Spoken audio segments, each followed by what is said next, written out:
Hey everybody, welcome to this week's episode of Elevator Pitch. Welcome back. My name is Joe Ennis. This week I am interviewing Erik Fromm of CSG Capital Partners of Janney Montgomery Scott. Erik was an awesome guest and he gives some really great advice when it comes to financial strategy. Erik was a great guest. A little bit more about Erik and CSG. Their passion is helping people make better financial decisions. Their team works together to deliver a client experience designed to break down complexities and develop financial plans based on client values and specific goals. Specializing in various aspects of the process, the team leverages the talents and expertise of each member across income, insurance, and estate planning, portfolio management, and client communication to work towards one common goal, which is getting clients to and through retirement on their terms. Erik was a great guest, and he definitely talks about all of these things to some capacity in the episode. Please enjoy the episode.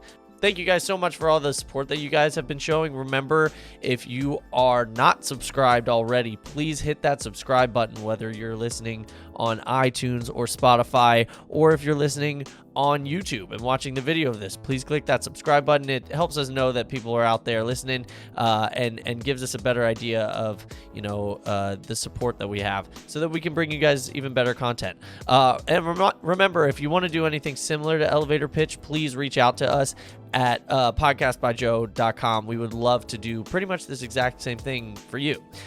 So thank you guys so much. Enjoy the episode with Erik.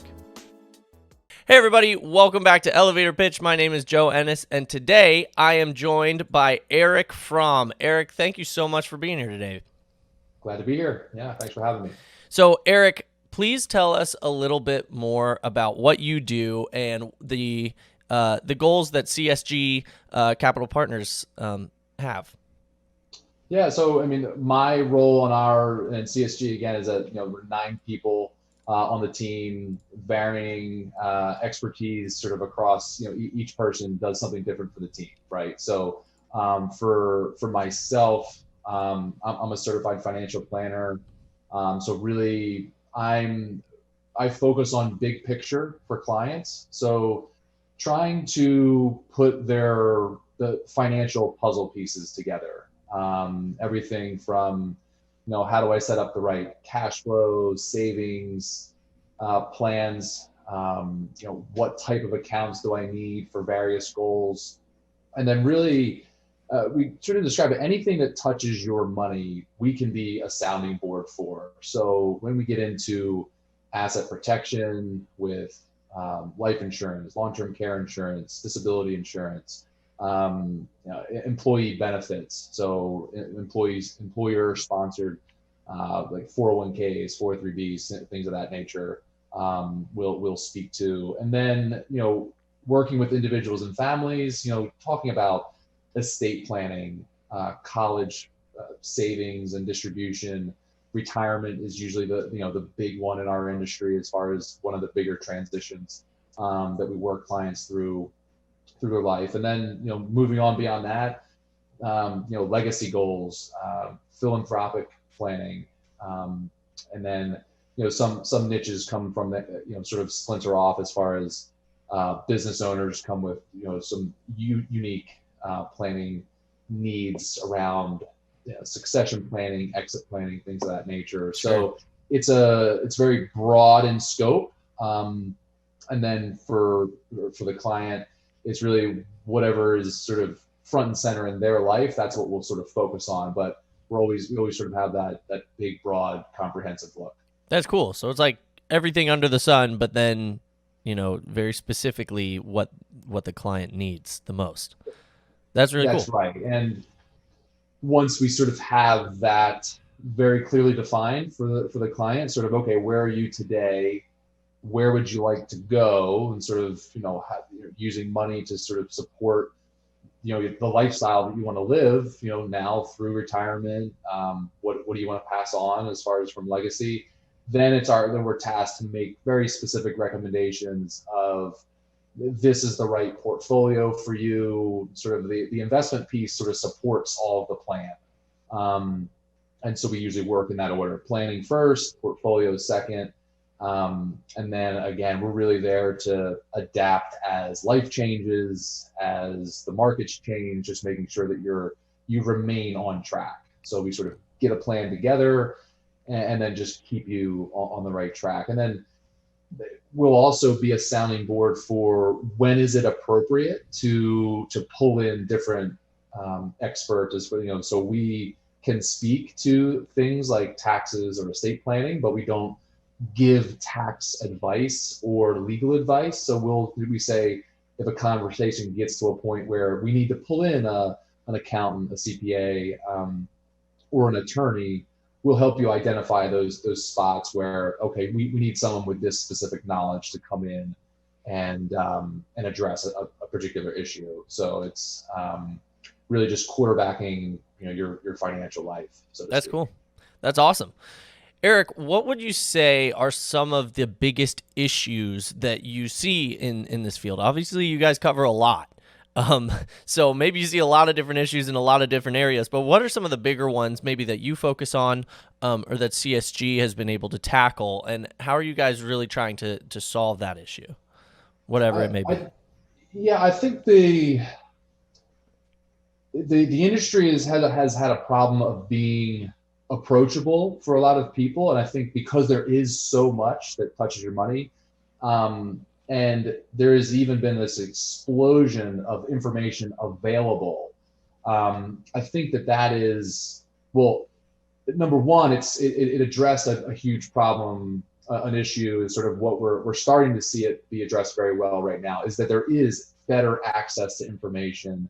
There are platforms and there's solutions available really to anyone in the investing market. And I think that is a huge plus for the industry, and sort of we continue to go that way as far as online tools, online platforms, starting from investing $1, right? Usually sort of the industry was sort of behind a curtain of, I don't know if I have enough money to have any access to financial advice. I think that's changing, and to a large extent has changed. But I think that now, with so much information, I think one of the big issues that we address now, and what our team really tries to focus on, is trying to make the language, the jargon, the overall process approachable, so that I can sit down with someone and I don't have to prove my worth by making something sound very complex. A lot of the concepts of sort of building good foundations for wealth, they aren't they shouldn't be complex. They're simple but not easy. Hmm. And that's sort of our job is more of an accountability partner, not again just sort of this magic thing that happens behind in a black box and all of a sudden you have a good financial plan. I think that making the language, the conversation, in plain English is something that the industry is still working on, so that, and I think that increases confidence, right? If I can understand it, I can buy into a plan more effectively. So I think that's sort of the information is now there. Now we sort of have to curate that information and translate the information, I think, is a big Gotcha. issue where we're Gotcha. working. Yeah. Yeah, that's cool. What would you say? There's a lot of different financial planning teams out there, and there's a lot of teams that tackle a lot of the same types of things that you guys are tackling at CSG. What sets CSG apart from another, financial planning team, or any team in your field? For our team, I think what has started to set us apart more and more is that we've gotten more laser focused and articulated better exactly who we are the right team for, right? I think there is a sort of a natural tendency to try to be all things to all people, Sure. and that can stretch you rather thin, right? So I think what we've done much better in the last stretch of years is really clearly defining who that investor or that family is that should be considering a team like ours. I think so much of the investors, the investable universe out there, sort of from a customer base, again, especially with so many tools that have come online, recently, as far as just different platforms that are more appropriate for the sort of this very, very broad market is fantastic. We would say that not all of them need a 9-person team with, 4 certified financial planners, portfolio managers, people that specialize in all of these very, very singular focuses for a team. And so we are probably not the team for 90% of investors. Sure. And that's fine, right? So the that 10% of what we would call uniquely successful families, right, that just have a more complex financial life. It is sort of a reality that your life and the stakes get a little bit higher, and more complex with a higher asset level. And so if you're sort of on that fence of sort of your main question being, I don't know if I'm going to be okay. Am I going to be okay? Most of our clients have some intuition that they are going to be okay. They know that they're on a path to build wealth, and they just don't want to miss anything. So it's more of a question: am I missing any risks for people like me in my situation? Am I missing any opportunities that are sort of uniquely available to me and my family? And so I'd say that we're really the right fit for someone who, again, are you ready to hire a 9-person team?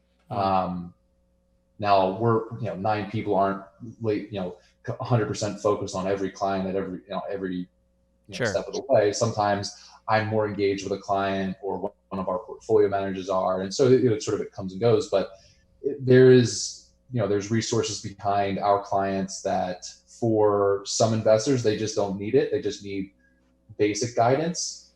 Does it make sense to work with our team? Maybe not. But really, again, we're focused on that sort of transition point between, someone that can be served by a much broader industry focus of services and at different, price points. We're focused on that family that really is making a transition, or has made the transition, that they demand something more, they deserve something more, they have access to more. And so for us, we've more clearly defined that, and we're, which has impacted marketing and just our conversations with clients. And so that, I'd say that's been our biggest focus, as far as who we're working with. Cool. Kind of follow-up question to that. So, like you said at the beginning, not necessarily every financial planning team is necessarily the right fit for a client. Sometimes clients need to find, the team that is right for their needs, that potentially is the size that they're looking for potentially to work with. Are there any tips that you could give to people that maybe want to work with a financial team, but they don't know how to find the one that would, match up best for them? Any tips in the search process? Yeah, so I mean, I think that's one of the, if you type in to, on a search online, how to find a financial advisor, there actually there's some very good sort of resources. Here are 10 questions you should be asking a financial advisor. Everything from how do they define the relationship with you, as far as how they get paid, how, what is going to be your interaction, right? If I'm paying, just basically access to a platform, and that gets me, the ability to invest on a platform, and I might have an 800 number I can call. Basically, your cost should align with what you're going to get, right? And I think that you can expect that everything from almost free for do-it-yourselfers, and sort of I'll find this information out on my own, all the way up to sort of a full engagement with a planner. That's going to be what you should expect is, an interaction. I want to meet with someone quarterly. I want to, and today that could be very well be meet virtually on a regular basis. But we're going to be speaking on a very regular basis, and then you're really looking for someone to be really involved in your financial life, ongoing, so that nothing's, again, we don't miss that risk that I didn't think about. I don't miss that opportunity that I should have taken advantage of. So, but I think that to your question, to start the process, there's so much more readily available information out there, and sort of that idea of like the top 10 questions of what I should be asking and what should I expect for your money. If you're paying a fee to work with an advisor, you need to be getting value for that fee. And I think that there is varying degrees of teams delivering that value. Sure.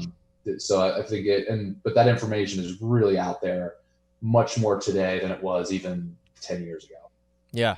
Yeah, that makes sense.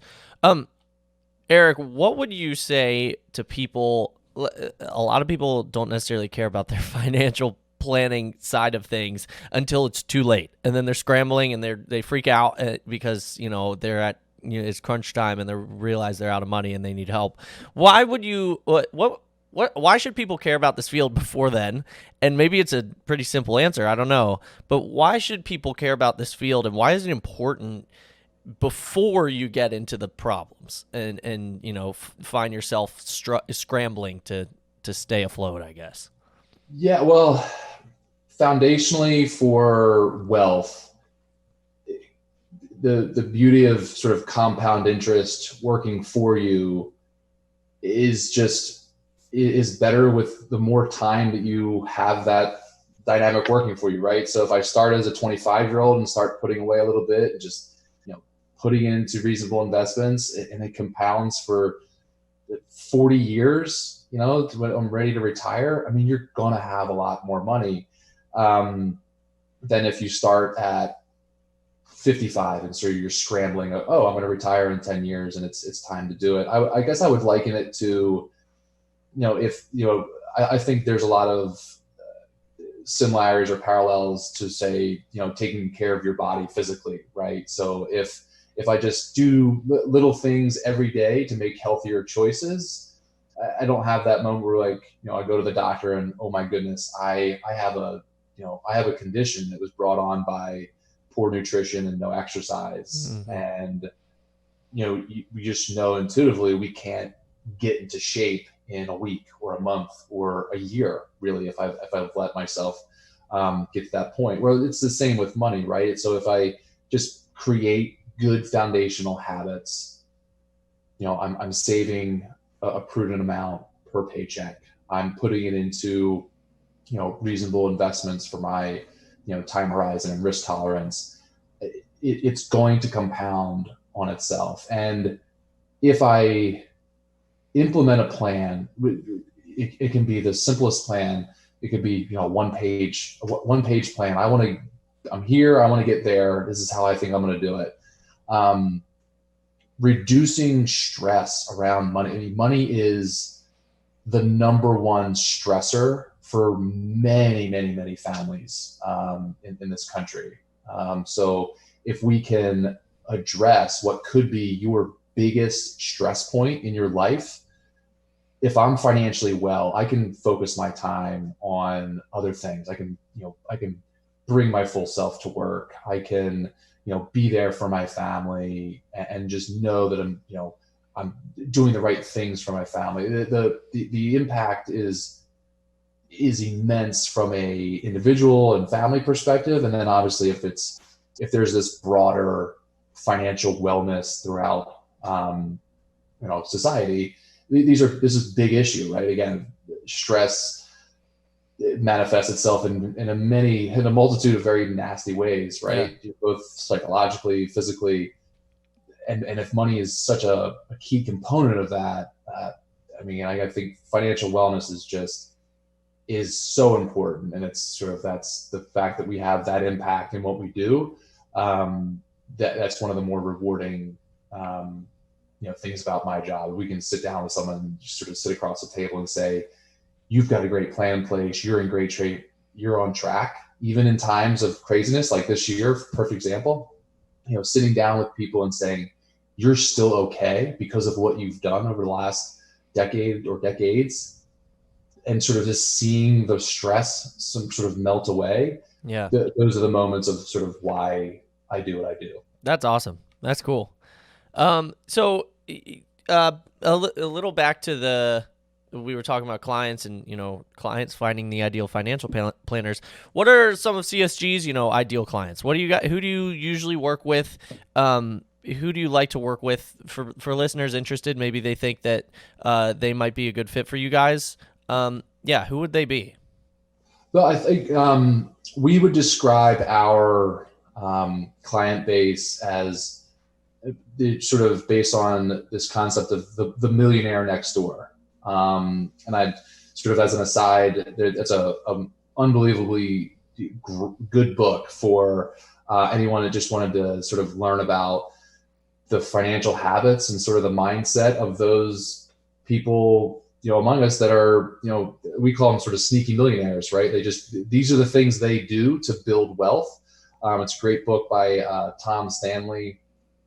His daughter, Sarah, actually just more recently, a couple years ago, came out with a follow-on to that called The Next Millionaire Next Door. So just a plug for those two books. If someone asks me what's a book that I should read to sort of get some of this, that's typically the one I start with. But sort of this millionaire next door it's a mindset first. So our clients generally have put a mindset in place that they're going to they define themselves as making good decisions around their money. They're responsible, they're committed to saving, they're committed to investing for the long term. They're going to, try to live within their means. And again, we help them sort of wrestle with that sort of accountability factor. And so we will very commonly have a client engagement start with, around that $1 million mark.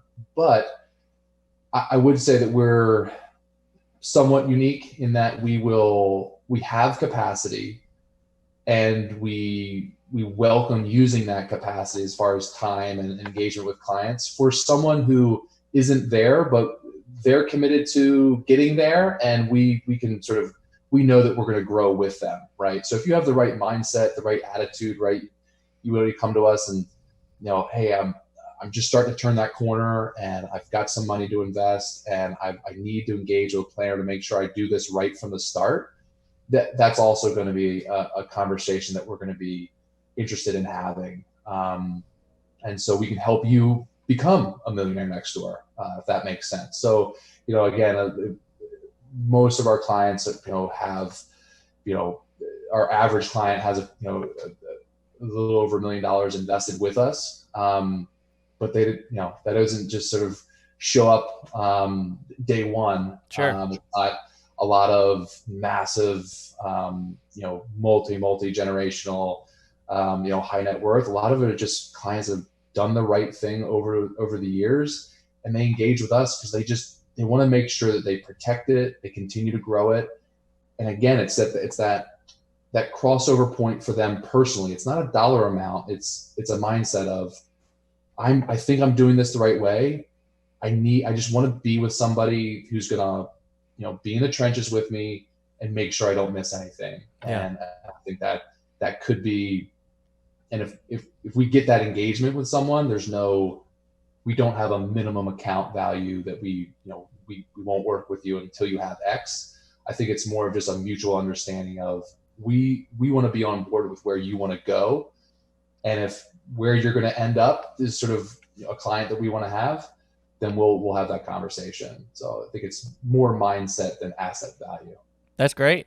That's cool. So yeah, definitely listeners, if you think that you'd be a good fit for CSG please reach out to them and check them out. Erik, please plug away. Let everyone know where they can get in contact with either CSG, with you.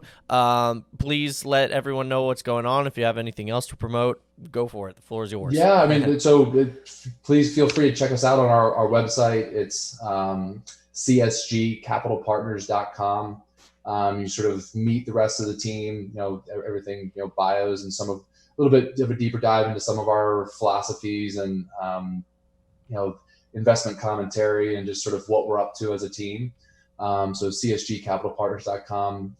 If you wanted to just email us, you can, contact us through the website, but csg@janney, JANNEY, csg@janney.com. That email goes to all 9 of us, so we never miss anything going to that. Or you can give me a call at 202-955-4318. Happy to just chat with you and see what's going on. Again, if it's something that just had a general question, if it's it's sort of a complimentary sort of financial refresh, I would say, is just we'll get an understanding of what you have going on. Is there something that we can do differently for you that could improve the situation? We'll explore that. If it's just sort of giving you a quick bit of advice to sort of get you in a better spot, we're happy to do that as well. So I love this topic. I'm very passionate about sort of, again, the financial wellness aspect of it. So please don't hesitate to call and give us a shout. That's awesome. And listeners, obviously, all of the links that Erik just mentioned are in the description. If you're an audio listener, it's down there. If you're a video listener, it's down there. And it's also on our website as well, in the blog post, podcastbyjoe.com/pitch. Erik, thank you so much for being here again. It was super, super awesome. I think I learned a lot. And hopefully, people reach out and hopefully they might, think about finding the right fit for their financial planning, and hopefully think about starting sooner than later and not scrambling as much. Yeah. So thank you so much for being here today, Erik. Appreciate the time. Great platform. Love what you're doing. Thanks, man. Hey, everybody. Thanks again for listening. Erik, I thought you were a great guest. Thanks for coming on. Remember, if you haven't clicked subscribe yet, click it now. If you're watching on YouTube, click the button above my head. If you're on iTunes or Spotify, click the button that says subscribe. There's a newest episode next to me as well, and a recommended for you episode right here for you YouTubers. Thank you, everyone, for listening again.